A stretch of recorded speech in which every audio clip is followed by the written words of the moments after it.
Hey everybody, it's Victor Layne right here, and we are at the Chicago Comic-Con Wizard World 2010, and we're in the Artist Alley, and I have rustled up yet another interview for you people out there wondering what we're doing here at the show. This is what we're doing. I have comic book legend Michael Golden. He's here with us today. How you doing? Not too bad so far, but the day is young. It is young, yes it is. So how you been doing? You been doing good? I'm doing okay. Get in there? Yeah. I'm not dead yet. Or I could be. You know, this is the age of modern media. Those of all you people who just saw that lovely young lady passing by us here, that's Renee, and we'll be talking to her very soon. So she will be on here. Keep watching. But anyways, you have been in the industry for a long time. You've done like thousands and thousands of different characters, different books and things like that. Yeah, it's easier to name the ones that I haven't done. And I was just going to ask you, is there a character out there that you've never drawn for a publication that you would really like to delve into? Now that's kind of a loaded question in the sense that yes, there are. There's probably many. Okay. But it's all about, getting the right project. It's all about, working with the right people, all about time, money. Okay. I've had proposals out there in the comic book land, for many, many years. Okay. Maybe one of them will take off, maybe they won't. Right now, most of my efforts are directed toward multimedia in the sense of, film or animation. Some with characters that are known, some that are brand new, some that are my own properties. Okay. So, Okay, well, when you find yourself just sketching, never do yourself, that. you don't do that kind of stuff. No. You don't just like, don't sit around and doodle. Okay. I never pick up a pencil unless I'm getting paid for it. Really? Yeah. Wow. That I would have never thought that. I would have thought, like every artist, just sits around and like, I want to do this, I want to do that, and it's. There are those who do it. Yeah. That's cool. I'm just not one of them. It's art has always been a means to an end for me. Okay. My passion is storytelling, and I just so happened to find out one day that I could tell stories by drawing pictures. Okay. So I spent a lot of time learning how to draw for no other reason than to indulge my passion for telling stories. Okay. That's what I do. Okay.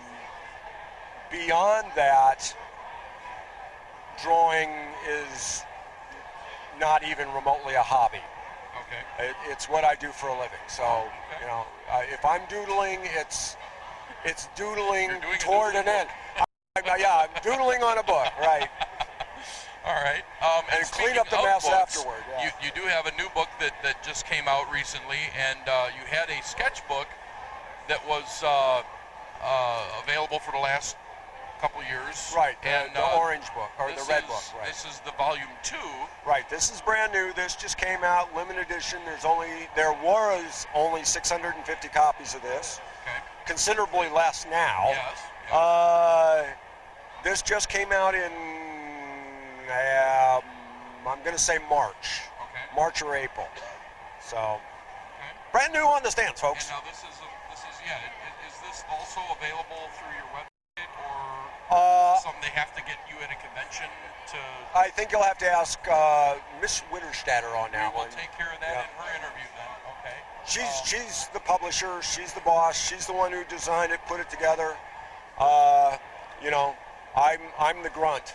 Okay. And if people who aren't familiar with his work, here's just one wonderful piece that we have available here that's sitting at the table. You bring these to shows and share these with people who are interested in collecting and keeping your work. Well, that piece is the special freebie handout for everybody here at Chicago. Yeah, that's a freebie handout to, it's to the VIP passes.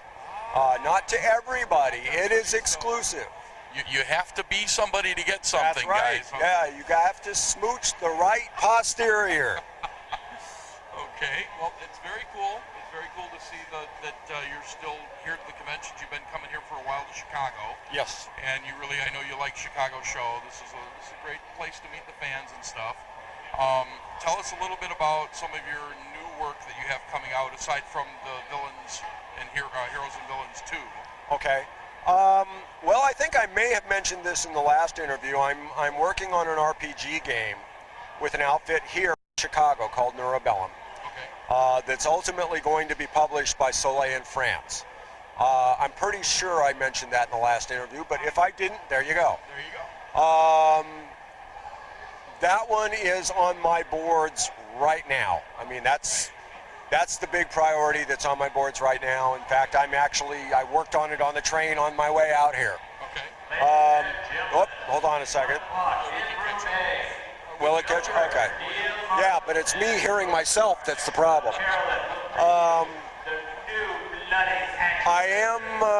I think I may have also mentioned the redo of the G.I. Joe yearbook for IDW. Yes. That's still going. Everybody's getting really antsy to see that, so, everybody's starting to push the pins and needles into their voodoo dolls and get me on that one. And get that one wrapped up. But I also, at San Diego, just before San Diego, got the go-ahead on my script for the Rocketeer story that I'm doing for them. And they announced at San Diego that they are, in fact, doing the anthology book. They've got guys like me, Darwin Cook, Mike Kaluta, Bruce Timm. I know the list, but I haven't had enough coffee to remember this morning. So that project's on the boards and ready to go. I'm doing work for DC, but if I told you about it, I'd have to kill everybody who saw this interview. Wouldn't be that many people, folks, but no. Yeah, if you see me coming down the street, be afraid.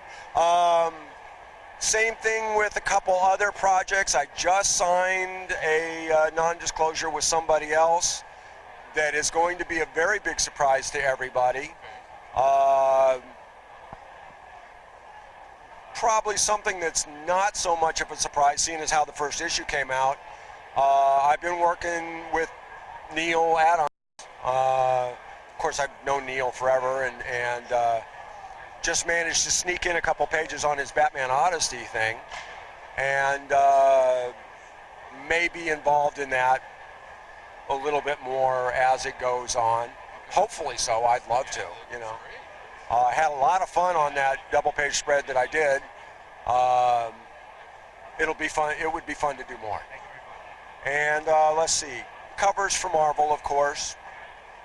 Like I said, I alluded to, there's projects for DC. I've been given carte blanche to do covers for DC at my discretion, which, I'm just really honored, that landed in my lap. Now I actually have to think things up, I get it, and let's see, what else am I doing? I'm all over the place. I'm doing a bunch of presentations for multimedia stuff, film, animation. I guess the coverall word that they usually use is concept art, except that in most of these cases it's my property, so I don't really consider it concept art. It's more presentation work. The door has been open to me at Warner Brothers for years. It's just a case of just stepping through at this point. And Hasbro has now started their multimedia operations. I've been involved with that on the G.I. Joe animation and a couple other things. Blue Sky keeps giving me phone calls, and I keep not returning the phone calls. So there's something brewing there, but I'm not quite certain what it is. We have had conversations. I have returned the phone calls. But I don't want him to seem terrible, guys. Yeah. And I don't want Blue Sky to think I'm dissing them either. They'll not. You know, there's a whole bunch of things just floating around nebulous on top of the things that are concrete. Unfortunately, the concrete things have all got non-disclosure agreements attached to them. And the reason, just so everybody knows that I'm not being cagey, you probably hear this from a lot of creative people nowadays, this non-disclosure, if I tell you I gotta kill you thing. All joking aside, the reason people do this now, publishers and production places do this, is because of the internet. Things tend to go public long before they're ready or it's right to do so. And everybody wants to make sure they got all of their ducks in a row, and they want to make sure that whatever work, production or concept work is being done is exclusive, that it doesn't disseminate among the masses and all of a sudden somebody else comes up with the exact same concept, you know. And that's the reason why this is all becoming very secretive. I know it spoils it for the fans, but in the long run it makes for a better product or project, because it's not getting watered down by being filtered through people who seem to think it's their job in life to diss everything, or that it's you know going to other places and being used, so that when the final product, the original product, finally comes out, you know, somebody says, "Oh, well, I saw that before." Right. You know, it's all brand new. It's new. It's exciting. You know, it may not be any good ultimately, but you know, it's like at least that's, you know, at least it's unique when it hits the fan. And on the same note, then there's actually no like build up or no expectation or anything like that as well. That was the next thing I was going to say. Yeah, you know, it's like then there's the other side of the coin where everybody's like hyping on it and having all of these expectations and you know, and or false hopes, you know, and then when the product comes out, all of a sudden everybody goes, well, I expected more. Yeah, we're waiting for this. Yeah.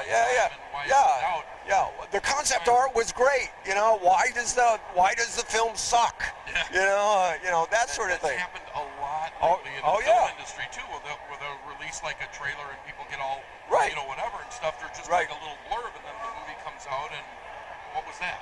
Right, exactly. So, I mean, it works both ways, and that's why the companies are starting to do this now, and they're starting to do it, you know,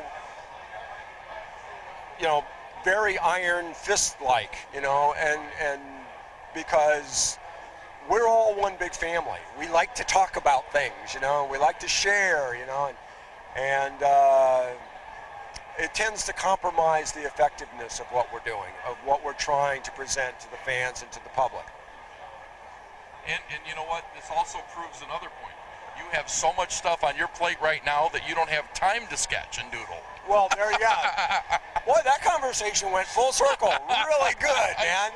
I try. Yeah. But no, you are a professional. It's great to know that you're keeping busy and that you got a lot of things going on and stuff, because there's a lot of comic book fans out there and stuff that have been, you know, admiring your work and stuff for a very long time. Yeah. Not to say that you're an old guy or something like that, but you've been doing stuff on a professional level for quite some time. See the gray in my beard? And you know, all the way back to like Micronauts and things like that. When you were starting out, and you had actually a totally different style of work back then, as opposed to some of the stuff you're doing now. I hope so. And well, I'm just saying, so you've grown and you've done a lot of different things and stuff, and there's a lot of people out there that immediately recognize your work when they see it.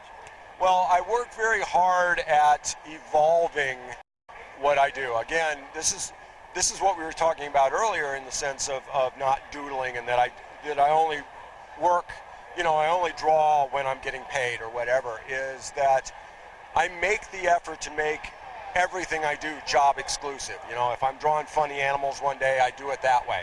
If I'm drawing barbarians the next day or pretty girls, I do it that way, so on and so forth. Job exclusive. And I work really hard at doing that. And that, people say, well, your work is so much different from the way it was, back then. And I'm going, I hope so. A, because I'd like to think I've gotten better, or at least evolved conscientiously as a professional. But you know what? If you paid me to draw the Micronauts like I did, then I can sit down and do it. I've been very lucky, though. I mean, to bring this conversation, that I do have the workload that I do. I can whine and cry about it. That I don't have a vacation and I'm always doing stuff. But the fact of the matter is, I'm very lucky. That in this economy, in this world, and in this job, in this market, that tends to eat people like me alive and spit them out, in a very short period of time, I still have the fortunate grace to be a talent that people still ask to work for them, and I fully appreciate that, folks. All of you out there, Remember this conversation, folks. yeah. I mean, I know how lucky I am, and I hope it can. I hope I can keep this, run of luck for a long time. I would like to be one of those guys to die at my drawing board. And there's other people who would. Yeah, I was just going to say, there's also a lot of people out there that would love to see me die at my drawing board. No. But anyways, again, I'd like to say that it's been great having you on the show with us again. Well, you're quite welcome. Good to see you guys again. Having you guys on the show, and the fans always ask about you. They watch the show and they're like, who was that guy? No. But it's great to see you keeping working. It's great to see you guys with a lot of products going on. Is there a place on the net that they can go to and find out some of the products that you have coming out? Well, they can always contact Eva Inc. Okay. And then you talk to Miss Renee about that. And that's EvaInc.com. Yep. Well, I think it's EvaInc.com. I think it is too from our Yeah, okay. Again, I just do the work, kids. That's what I pay her for. There you go. I think that's it. I think that any kind of contact or display or gallery information, Renee's got a better handle on that than I do. And we'll be meeting and speaking with her a little bit later on, and you'll learn all about the intricacies of doing all of this stuff that she does that you'll just be fascinated, folks. That's all I'm saying. Keep watching, and you're going to learn a lot of cool stuff and meet a lot of interesting and neat people, and may I say, nice people too. I want to thank you for being with us in the show. He didn't mean to direct that at me. It just came out that way. I just happened to be looking in that direction, folks. Yeah. It's Michael Golden. I'm Victor Layne. I want to thank you all for watching, and keep watching. We'll have more coming up real soon.